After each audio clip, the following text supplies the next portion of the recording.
Want to make a podcast? Spotify's got a platform that lets you make one super easily, then distribute it everywhere and even earn money, all in one place for free.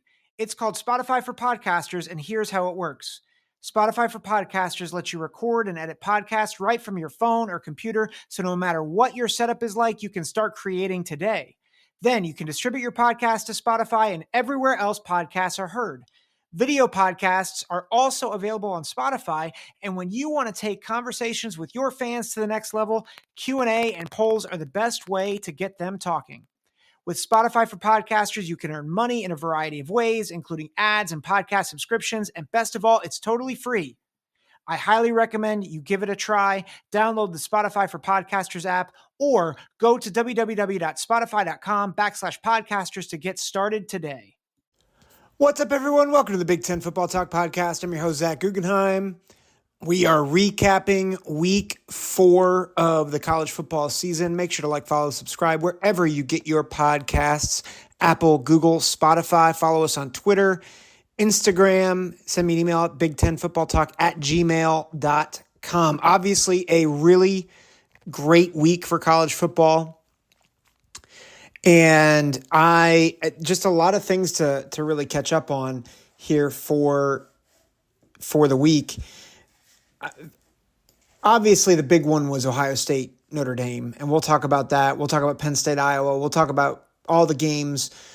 I think where I want to start is just kind of how I'm looking at the Big Ten in terms of tiers. Yankee Wolverine, my buddy on Twitter, he told me that I can't rank a West team at all in my top 5.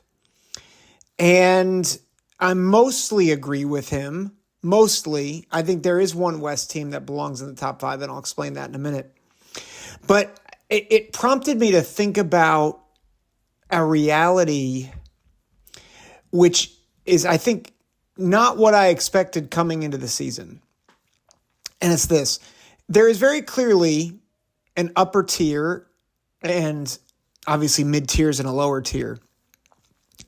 But I think in the Big Ten, unfortunately, that at least right now, the bottom tier is easily the biggest tier of teams. And I think that really played out throughout the weekend. I think we saw Purdue really come back down to earth. You know, they I thought competed a little bit with Syracuse. Obviously, they had a win against Virginia Tech, who Virginia Tech is not very good.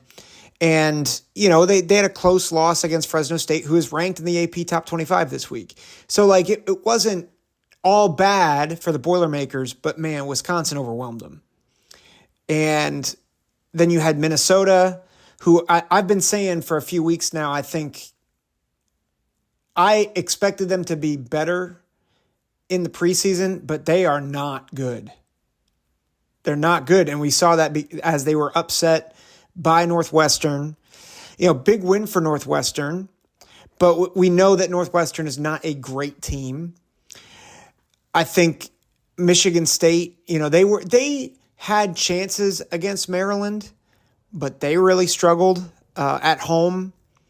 Indiana had to go 4 overtimes with Akron and really honestly should have lost in regulation. If Akron can hit, I think, a 38-yard field goal that was in the center, they lose that game.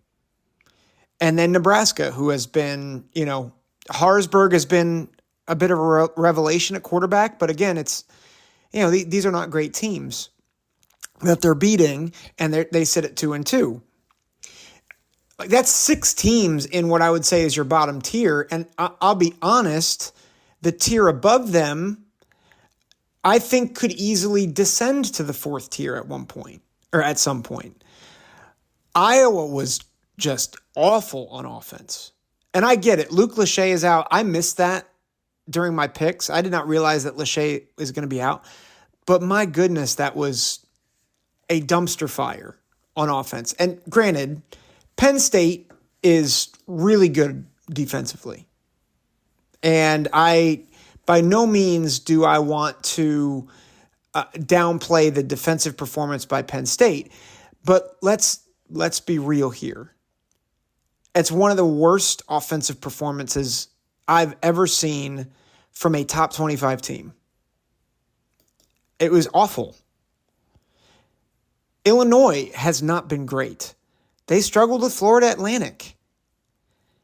And Rutgers, I think we're going to see about Rutgers. I think they are much improved from years past, but I've been proven wrong by Rutgers before. And so those three teams, I'm like, I just don't know. Now, I will say this, and we'll get to the power rankings in a minute.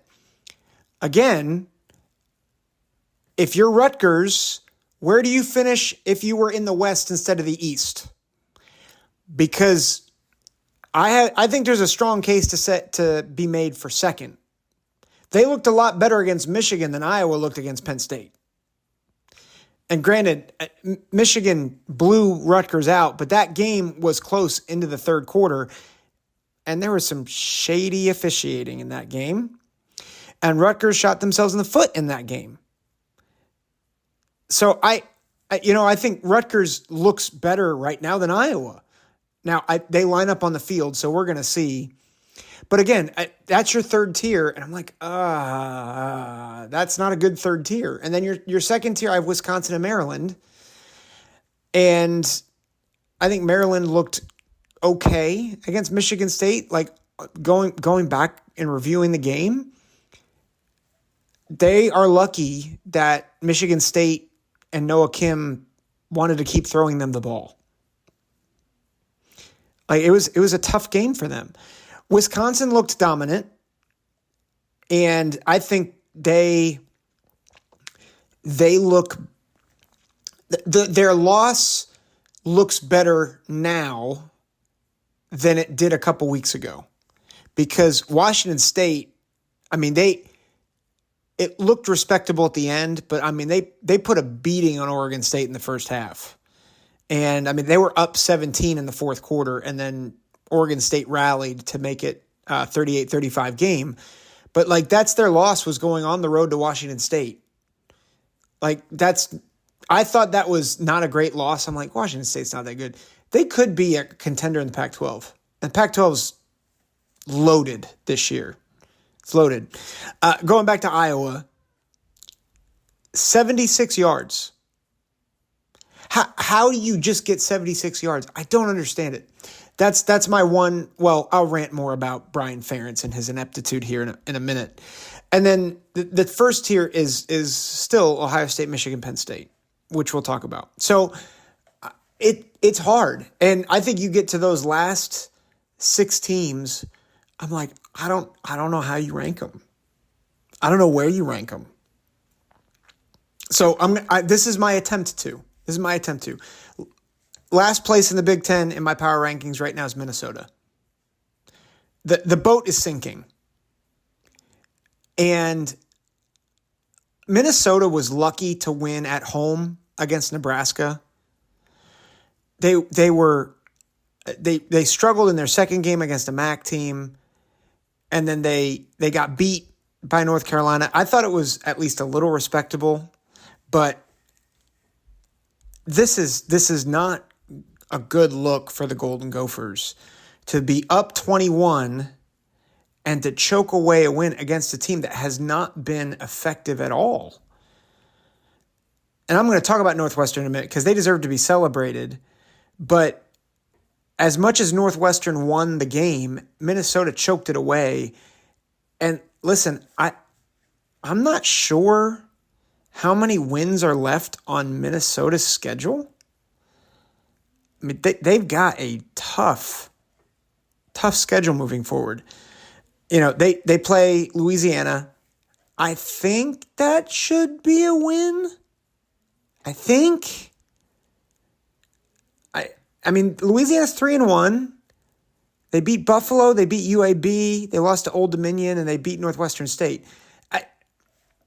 It should be a win, but I don't know, man. Like, I've seen Minnesota under PJ Fleck blow games to lesser teams.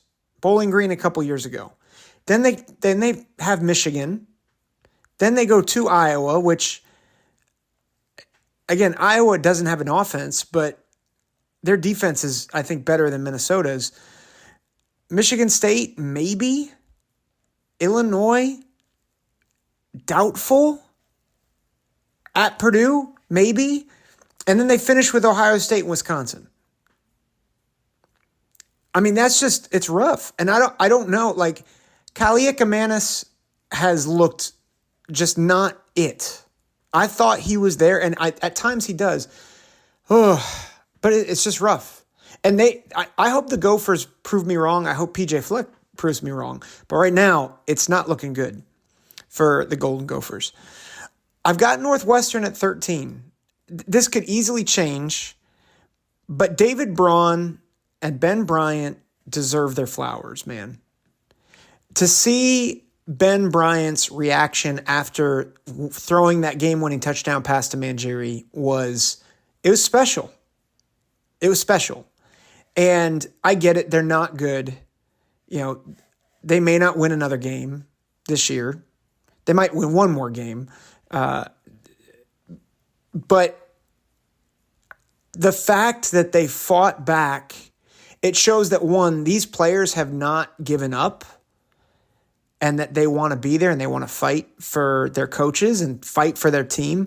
Even though, the stadium was half filled, it was, not a lot of hope in the program. And they came back and they battled from 21 down and they won that football game.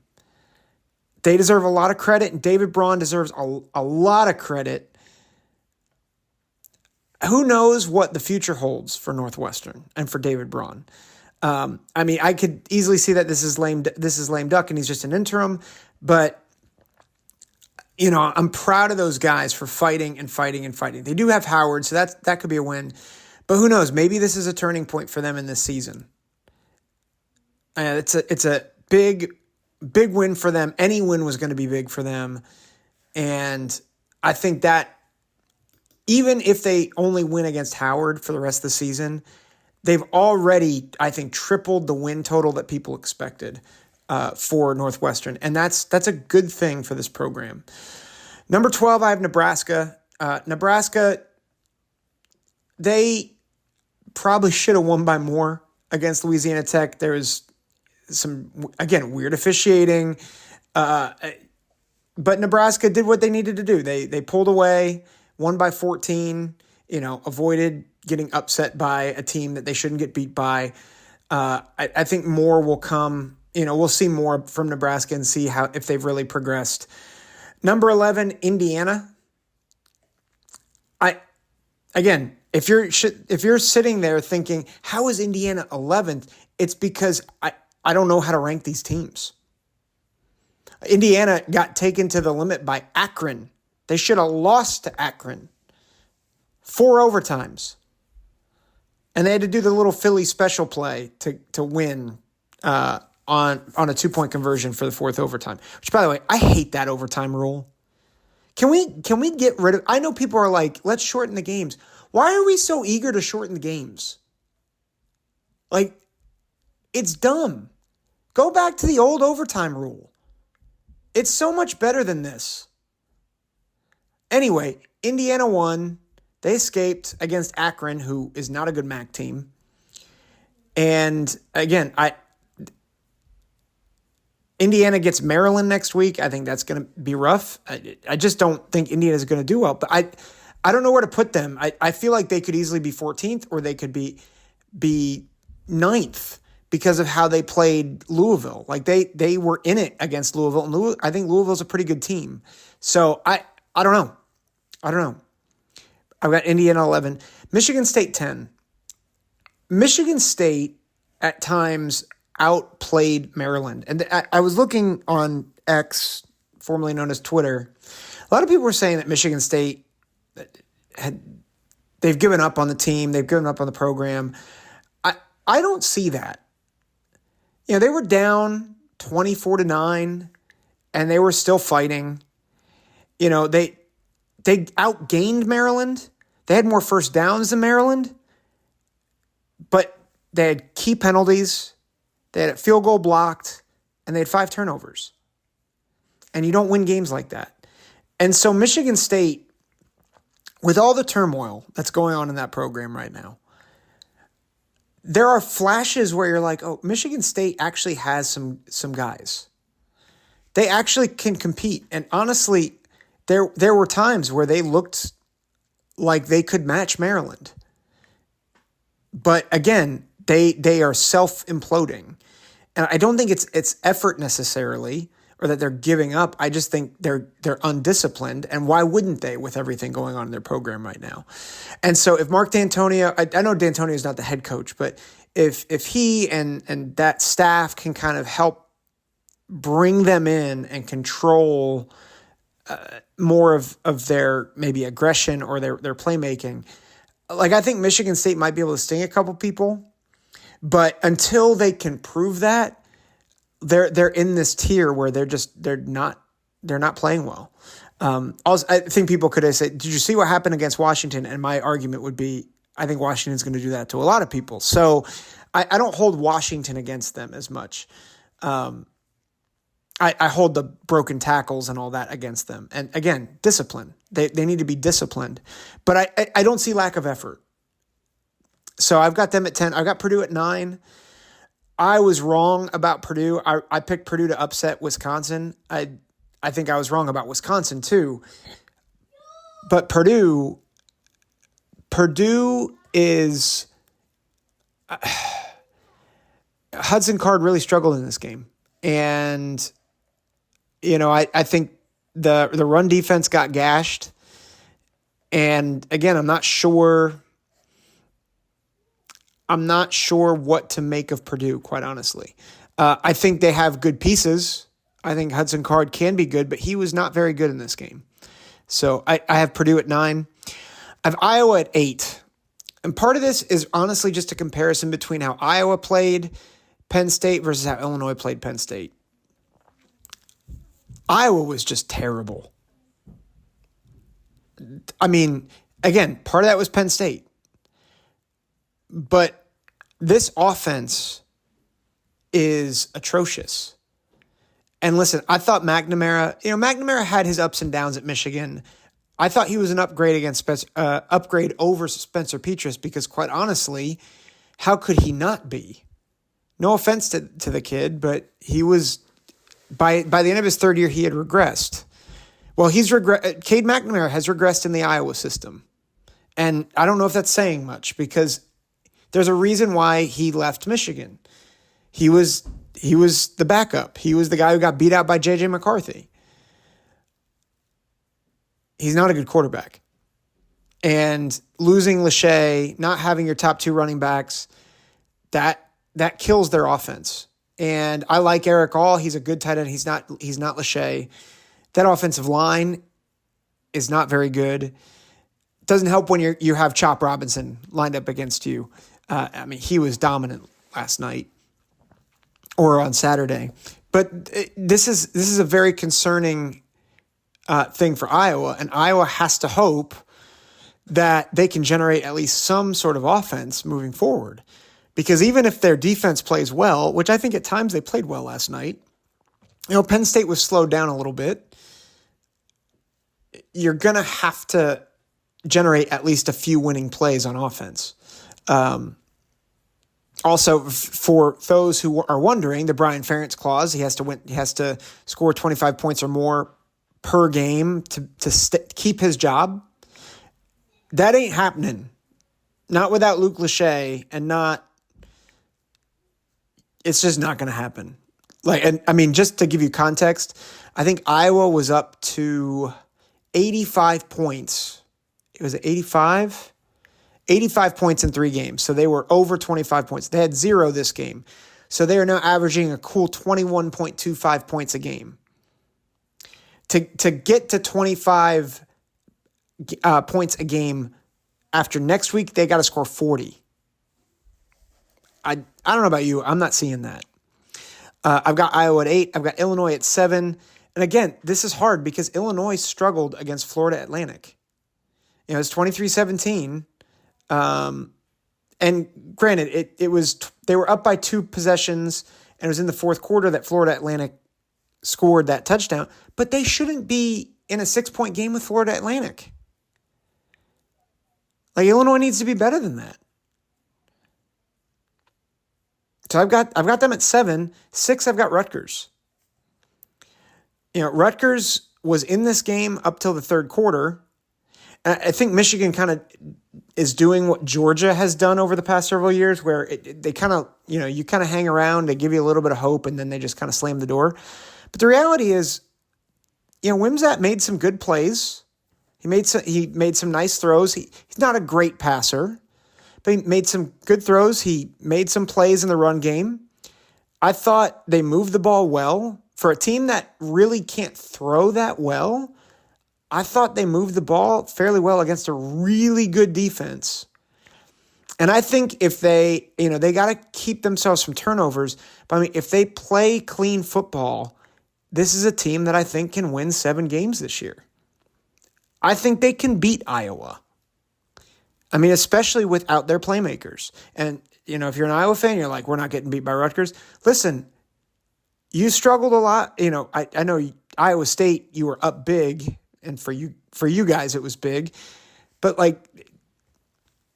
you struggled with Iowa State. You couldn't put away Utah State. It took you until late to beat Central Michigan, or to pour it on against Central Michigan. Rutgers is better than you think. So I've got them at 6. At 5, I had them switched on my list, but I'm gonna pull the trigger. 5, I have Maryland. I think Maryland, after watching the game and watching their game against UVA a week ago, I just don't think I think they are good. I think they're going to have a tough time with Indiana next week. I think Indiana's defense is going to give them all they can handle. I think ultimately Indiana's offense is going to be their undoing. But I think that's going to be a tough game for Maryland. And again, it's tough. The dividing line is tough here. So I have Maryland in that second tier. I have them at 5. Wisconsin, I have 4. I think the fact that Washington State beat up on a really good Oregon State team, I think showcases the reality that Wisconsin got beat by a really good team. And they came back in that game. And now that, they went on the road, which is not easy to do on a Friday night, and just pulverized Purdue. And I really respect the Badgers. I think Tanner Mordecai is starting to heat up a bit. Got moving with his legs. Was able to throw the ball a little bit. Braylon Allen got loose. The one sad thing is Ches Malusi probably out for the season. I think it's been confirmed he's out for the season. So sad because he was having a great year so far. And so prayers up for Ches Malusi. But I have Wisconsin at 4. And then you get to the big 3. And I'm shifting how I'm doing my rankings. I've always tried to lean towards resume. And so I'm leaning heavily towards resume at this point. So I have Michigan at 3.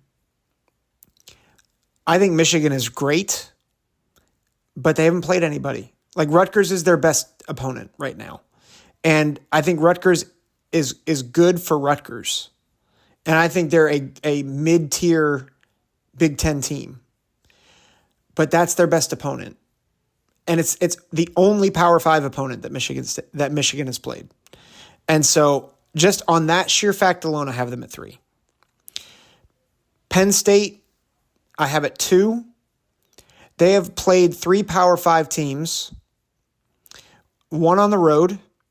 They went to Illinois, which is a tough place to play, beat them by 17. They dominated Iowa, and they beat up on what is interestingly enough a 3-1 West Virginia team, which has beaten Texas Tech, who took Oregon to the limit. And I think they beat Pitt. They beat Pitt as well, which, again, they're not great programs, not great teams, but they beat a 3-1 Power 5 team. I think Drew Aller is getting more comfortable. I want to see more out of that offensive line, but that defense is getting after it. Chop Robinson getting after it. That back seven is amazing. And so I've got Penn State 2, and then I have Ohio State number 1 on the sheer fact that they have the best win. The best win by far of any Big Ten team, and either the best or the second best win of the season overall of anybody in the country. And I want to talk about Ohio State for a minute in context, because I think Notre Dame played better last night or on Saturday. I think that's the best offensive line in the country that Notre Dame's got across the board. Now, I think Michigan by the end of the season could have something to say about that. I think Georgia could have something to say about that. But right now, that offensive line is filled with dudes. Joe Alt being the primary guy, Blake Fisher on the other side. But that is a stout offensive line. And they were leaning on Ohio State. And I thought Ohio State, having said all that, I thought Ohio State's defense played really well. They played bend but don't break for a lot of that game, and they bent, and at times, a couple times they broke. But I thought in general they played really well, particularly that secondary. That secondary kept everything in front of them. I thought they took away any explosive plays. I think the front seven, there's a lot of work to do. But when it came to it, JT Tuimoloau made the plays that he needed to make to get Notre Dame off the field. I will say I'm not sold on Ohio State as the Big Ten favorite. They're number 1 because they have the best win. If I were doing it just projecting where I think teams are going to go, I would pick Penn State to beat Ohio State at this point. I would pick Michigan to beat Ohio State at this point. And part of that is they have to grow still. That offensive line and run blocking has not been very good. That defensive line and those linebackers, I like Steele and I like Tommy Eichenberg, but they were bad last night. Or Saturday. Sorry. I'm recording this on Sunday. They were not very good. The defensive line, outside of a couple pressures from Tuimoloau, and I think Tyleik Williams played a really good game. But outside of those guys, they were not the defensive line I expected coming into the season. And I think they would get beat by both Penn State and Michigan at this point. But they don't have to play them yet. With that being said, let me get to something else that's been hyped up before I get to my top 10.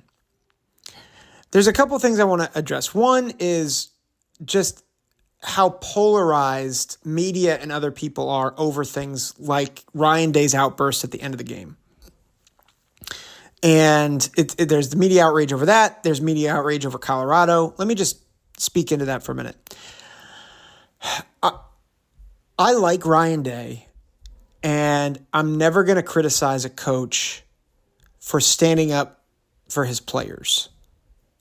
And so he got on, if you didn't see it, he got on NBC, the post-game speech, post-game interview, and he called out Lou Holtz for saying on national television that their team wasn't tough and physical. And he got mad about it. And I think in some ways he was mad because it was a shot against his team. I think he's also probably mad because he's insinuating that Ryan Day is not tough.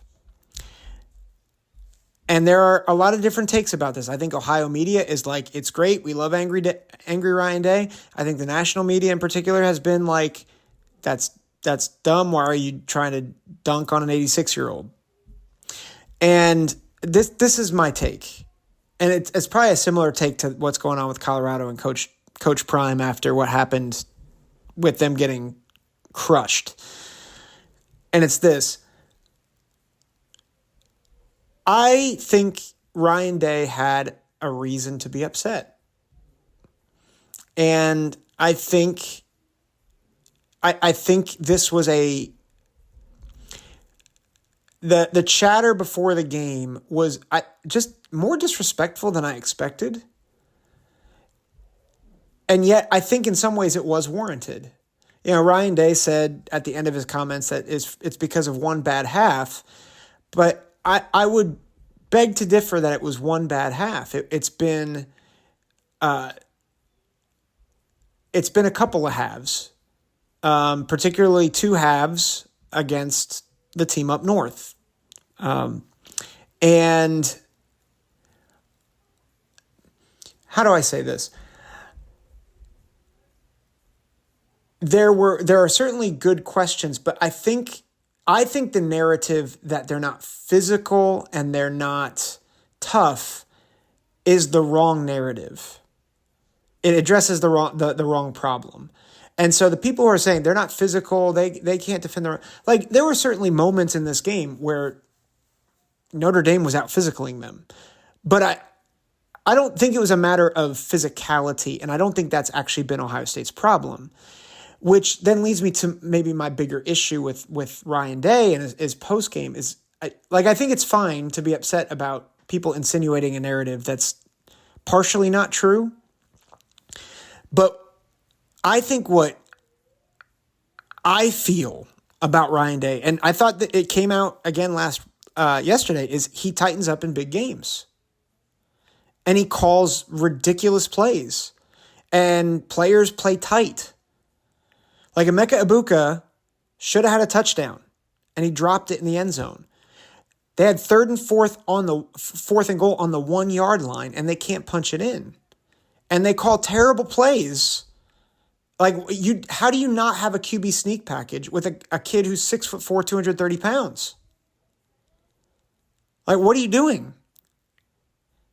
Like, that's 14 points. You called a jet sweep on 4th and 1.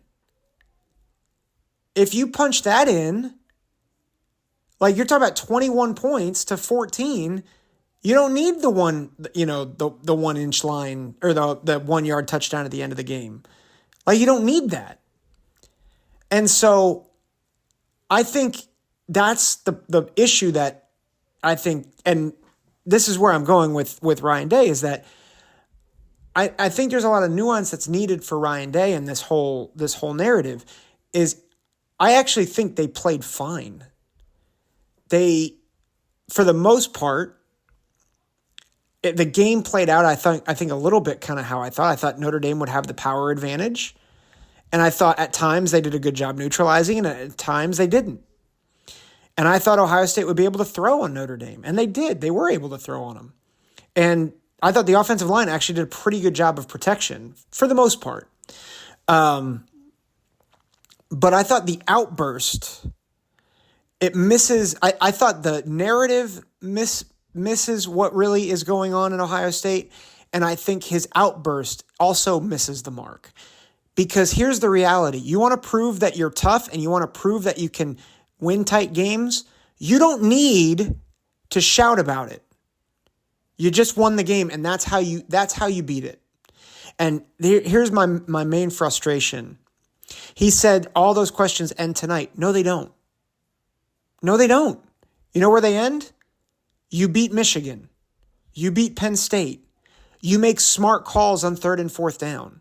You make smart calls on, during different parts of the game. Your star players don't tighten up and miss plays. That's how you lose the narrative. And here's how I think he will lose the narrative. Kyle McCord is a freaking dude. He did not play the best last night. But when it was go time, when it was pressure, that dude had ice in his veins. He nearly threw a pick. He comes back and he converts. Intentional grounding, 3rd and 19, he converts. He may not be the flashiest quarterback in the world, but that dude had ice in his veins last night, and that is going to change the narrative. And so I just think the whole outburst missed the mark. I think Ryan Day, he's got to continue to look in the mirror in terms of his short yardage play calling and whatnot. But I think the people who are going crazy and be like, oh, Ryan Day's a wimp, yada, yada, y'all need to shut up. And for those who are saying, I love me some Ryan Day, he needs to prove it on the field. And that's been my whole issue with Ryan Day is like, dude, okay, you can talk the talk, but let your coaching do your talking. Okay? Let your coaching do your talking. With Colorado, I do want to say this, and then I'll get to my top 10. It just, like, people were just, like, delighted to see Colorado lose. And, like, people were saying, oh, like, it's the most shocking thing that Colorado lost the way they did. I think if you thought Colorado was going to keep it close or beat Oregon, I think you had your head in the sand. Like, there's no objective reason for people to think that they were a Pac-12 contender based on the poor defense and the line play. Like, the line play is atrocious. But I'll tell you what, I think people who are rooting for Colorado to, like, lose because of media outrage, like, you guys are buying into false narratives. Like, saying that Coach Prime won't shut up and he's arrogant and he talks down teams. Listen, Dan Lanning talked down Colorado way more than Colorado has talked down other programs. And, like, Dion was very gracious in defeat, despite the fact that Dan Lanning, is talking about getting playing for wins, which hilariously is getting clicks. And I think that was the things. We're playing for wins, not clicks, except that when you post that on ESPN, you're saying it for clicks. Like, come on, man. Like, I like Dan Lanning. I like Oregon, but it's just dumb. Like, it's not a good look. It's hypocritical. So I don't understand. I'm going long on this because there's one other thing I want to get to with the recap. And it's every year and probably every week, but officiating is stupid. And what boggles my mind, and it happened in the Rutgers game, at Rutgers-Michigan game, it happened in the Ohio State-Notre Dame game. We have this rule with replay. It has to be indisputable evidence to overturn something. The definition of indisputable means it is 100% definitive. Like, it means you can't change it unless it's 100% fact. And there's plenty of plays I can pick out, but I'm going to pick the Ohio State Notre Dame one that it ticked me off for no other reason than it nullified another catch by Marvin Harrison that was awesome, because Marvin Harrison had a foot down before his forearm came on, or before his hand landed in the white. And after review, they said it was incomplete. Now, it was talked about afterwards, after the half, and they said, well, it's because they saw the ball move a little bit that they determined that they needed to look at the hand and not the foot because the ball moved a little bit. To which Terry McCauley, the rules expert, then said, but that doesn't necessarily mean that isn't a catch. And so it should have stood. And so that's the rules expert saying that they got it wrong on NBC. The Big Ten office is the one who overruled that. The Big Ten office needs to figure out what indisputable means. Because indisputable means 100% definitive. If it's not 100% definitive, you can't reverse a call. It's in the freaking rule book. And this happens all the time. And I don't understand. I feel like people should be suspended for this. Like, it's not a bang play. It's not, I can forgive an official for throwing a flag because he thought he saw pass interference when he didn't. It stinks, but I can forgive that. I can forgive missing a hold because again, it just happens, and maybe you see it, maybe you don't. It's live. But with plays that you review, there should be someone there to say, well, is there any doubt that this should change? And if they say yes, then they should say, oh, we can't overturn it. It should be that simple. How do they get this wrong? Every game, or almost every game. It's mind-boggling. I'm thankful that it didn't impact the flow of the game because there was a penalty in that. But it shouldn't happen. And it certainly shouldn't happen to the frequency it happens. Review should be the easiest job in the world, because all you do is you look at a play and you say, is there indisputable evidence to overturn this play? And if there is not indisputable evidence, you can't overturn it. It should be the easiest thing in officiating. And it's, for some reason, they get it wrong all the time. Like, they need to start fining officials and offices for screwing this up. It's ridiculous. There's no reason why they should get this wrong. I'm done with my rants. Let me get to my top 10, and I'm going long, so I'll just motor through this. Number 10, I've got Washington State. Washington State, they have wins over Wisconsin and Oregon State, which is better than anything that USC or Oklahoma have done. USC, I don't understand the USC love. I know I've said that a couple of years for a few weeks now, not years, a few weeks now. Their defense stinks. They struggled a bit against Arizona State. Arizona State stinks. I don't understand the USC love. I think Washington State is for real. Number 9, I got Utah. Utah, what they're doing with a backup at quarterback for the past several games is nothing short of remarkable.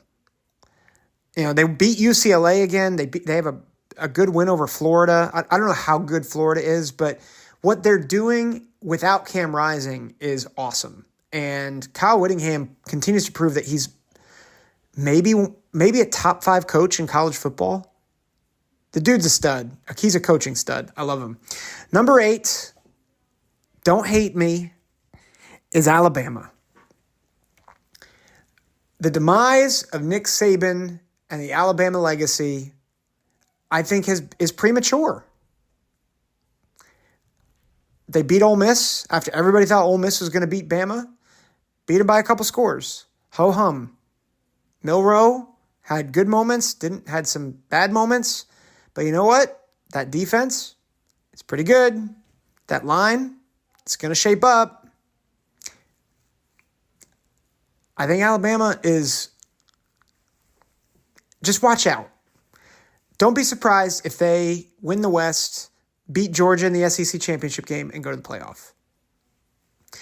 Number 7, I got Michigan. I just think, again, they haven't played anybody. And so I think they are legit, but I'm waiting for things to shake out. So, number 6, Georgia, same thing. I think Georgia and Michigan are very similar. They haven't played anybody. They played South Carolina. That's a little better than, I think, who Michigan has played. But other than that, they haven't played anybody. Number 5, I have Florida State. Florida State's looked iffy. Really iffy. And the LSU win does not look all that great. They got pushed to the limit by Arkansas State, or by Arkansas, not Arkansas State. Got pushed around by Arkansas a little bit. Florida State struggled. I know Clemson at Clemson is hard, but they've now struggled 2 weeks in a row. I know Florida State was down a couple guys, but I think someone in the ACC is going to get them. I would not be surprised if they lose a couple games, even though they've beaten kind of the big ACC heavyweight in Clemson. Penn State at 4, again, they have a sneaky good resume right now. West Virginia, Illinois, and Iowa, all Power 5 teams. and they haven't been challenged. Like their smallest margin of victory is 17. So I think they're legit.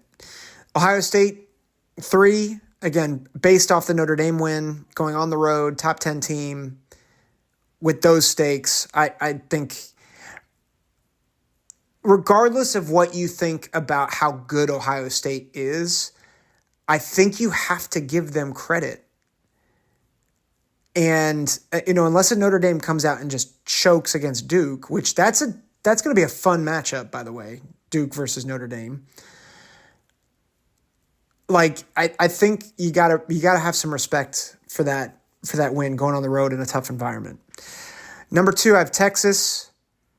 And again, I think the Texas win over Alabama is the best win in college football right now. And then number 1, I'm going a little bit against what I was saying with resume, and it's solely because they have looked dominant, is Washington.